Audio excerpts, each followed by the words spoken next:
मी संजय गोपाळा आहेर, घारगाव येथील रहिवासी असून मी माझ्या शेतीसाठी हा ट्रॅक्टर घेतलेला होता. तर हा सोमवारी रात्री, रविवारी रात्री आणि सोमवारच्या सकाळी हा ट्रॅक्टर अज्ञात इसमाने येऊन इथे उशी सीटवरची उशी घेऊन रेडिएटर खाली लावून तो पेटवण्यात आला. त्याच्यामध्ये ट्रॅक्टरचं जवळजवळ 50 ते 60 हजाराचं नुकसान झालेलं आहे. असून हा ट्रॅक्टर अज्ञात इसमाने जो पेटवला आहे याचे CCTV फुटेज जिथं असतील तिथं रस्त्याला पाहून त्याच्यावर कायदेशीर कारवाई झाली पाहिजे असं माझं म्हणणं आहे. आणि जो कोणी याला पेटवलंय ही घटना जळाऊ प्रवृत्तीतून झालेली आहे. याचं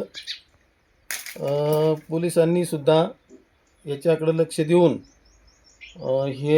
ही घटना कशी घडली, काय झाले, गुन्हेगाराला शोधून त्याला कडक कारवाई झाली पाहिजे.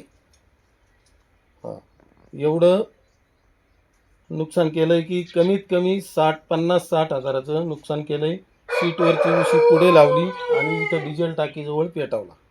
ती उशी पण पुढे फॅन बेल्टजवळ लावून पेटून दिला. अंदाजे 3-3:30 वाजता पहाटेच्या सुमारास ही घटना घडलेली आहे.